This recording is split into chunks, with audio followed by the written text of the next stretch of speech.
wabarakatuh. Perkenalkan, nama saya Junairan Syah Pulungan, NIM 0104202134. Baiklah, saya di sini akan menjelaskan tentang pembahasan hadis tematik, yaitu ada 5 poin yang saya akan bahas. Yang pertama itu ya membantu sesama muslim. Saya akan menjelaskan hadis tentang itu. Yang kedua, rambu-rambu Allah. Yang ketiga, hadis tentang puas dan uraiannya. Yang keempat, antara kebajikan dan dosa. Yang kelima, luasnya ampunan Allah. Baiklah, langsung saja di sini kita akan membahas poin yang pertama, yaitu membantu sesama muslim. Saya akan menjelaskannya di dalam surah Al-Hujurat ayat ke-10, yang dimana bunyinya, Innamal mu'minuna ikhwatun fa'aslihu baina akhawaikum wattaqullaha la'allakum turhamun. Di mana ayat ini menerangkan sesungguhnya orang-orang mukmin itu bersaudara.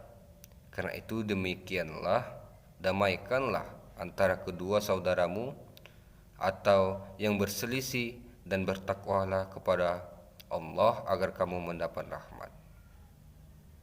Dijelaskan pada pesan yang terkandung dalam surah Al-Hujurat ayat 10 ialah sesungguhnya semua orang mukmin itu bersaudara karena sama-sama menganut unsur keimanan dan kekal di dalam surga, sehingga damaikanlah antara kedua saudara jika terjadi perselisihan atau pertengkaran, dan bantulah saudara yang membutuhkan bantuan.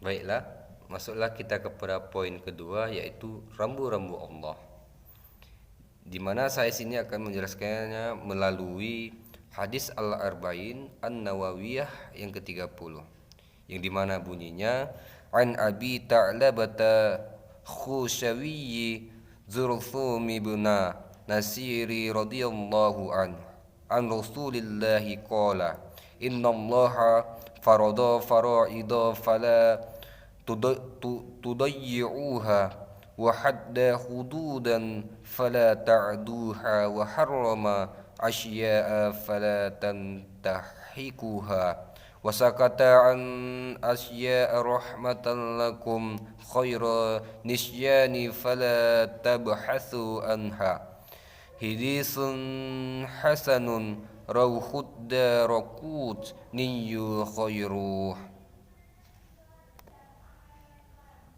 Abu Sya'labah Al-Khushain Junsum bin Nashi berkata, Rasulullah SAW bersabda, sesungguhnya Allah telah menetapkan kewajiban-kewajiban, maka janganlah sampai diabaikan. Dia telah meletakkan batasan-batasan, maka jangan sampai diterjang. Dia telah mengharamkan beberapa hal, maka jangan dilanggar.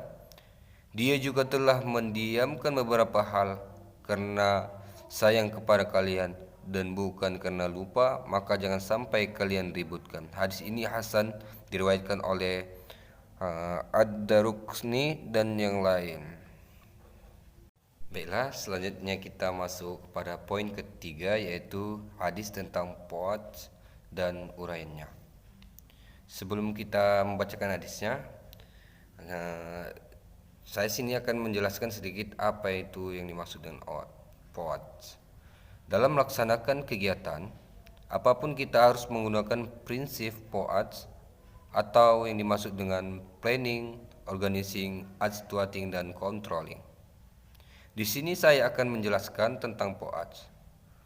Planning, perencanaan. Setiap kita akan melakukan segala sesuatu, kita harus membuat perencanaan yang matang, jangan sampai terkesan asal jalan karena berbanding lurus dengan hasil. Akan tetapi sebelum kita membuat perencanaan, kita harus memperhatikan beberapa faktor. Di antaranya, satu, spesifik, artinya perencanaan harus jelas maksud dan tujuannya. Yang kedua, mesural artinya program kerja atau rencana harus dapat diukur tingkat keberhasilannya. Yang ketiga, achievable, artinya dapat dicapai, jadi bukan angan-angan. Yang keempat yaitu realistik, artinya sesuai dengan kemampuan dan sumber daya yang ada. Yang kelima, time, artinya ada batas waktu yang jelas, mingguan, bulanan, triwulan, semesteran atau tahunan, sehingga mudah dinilai dengan dievaluasi atau biasa kita singkat SMART. Baiklah, di sini saya akan membacakan hadisnya, yang dimana hadisnya itu adalah, bunyi hadisnya adalah, Kul amali ibni adama yudha'aful hasanatu asyru amsalihha ila sab'i mi'ati syi'fi qala Allahu azza wa jalla illa as-sawma fa innahu li wa ana ajzi bihi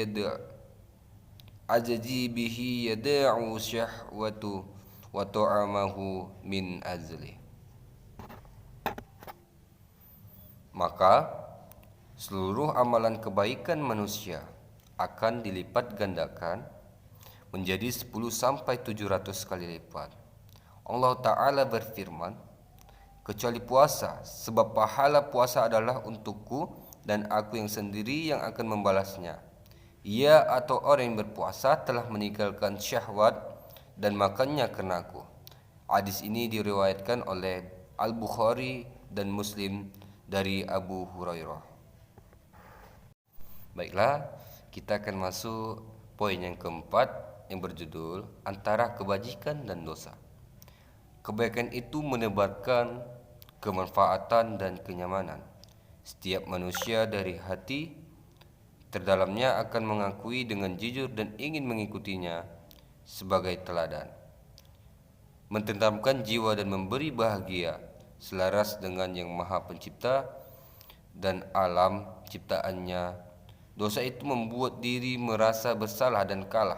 Ketenteraman jauh dari hati yang ada gelisah dengan penyesalan diri.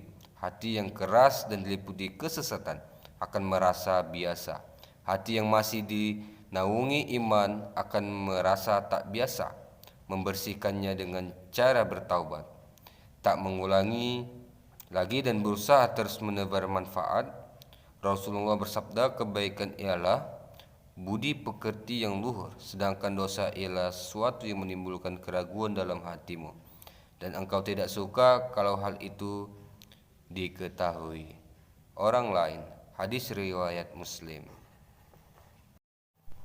Baiklah, masuklah kita kepada poin yang kelima, di mana ini poin yang terakhir, yaitu luasnya ampunan Allah. Baiklah, di sini saya akan menjelaskan tentang hadis At-Tirmizi yang berbunyi, an Anas bin Maliki radhiyallahu anhu qala sami'tu Rasulullah sallallahu alaihi wasallam yaqulu qala Allah tabaraka wa ta'ala ya bana adama innaka ma da'awtani wa rajawtani ghafartu laka ala ma kana fika wala abali ya bana adama law balaghat dunubuka ananas samai thumma astaghfartani ghafartu laka wala abali ya bana adama innaka law ataitani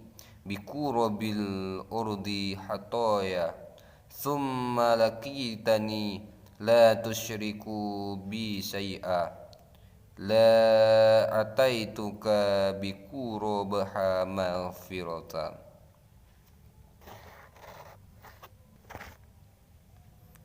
Dari Anas bin Malik radhiyallahu anhu berkata, aku mendengar Rasulullah sallallahu alaihi wasallam bersabda, Allah berfirman, wahai Bani Adam, sesungguhnya jika engkau senantiasa berdoa dan berharap kepadaku, niscaya akan mengampuni semua dosa yang ada padamu.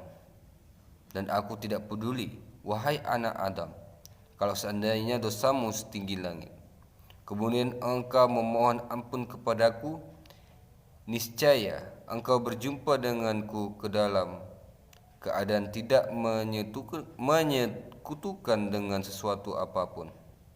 Niscaya aku akan mendatangimu dengan ampunan sepenuh bumi pula.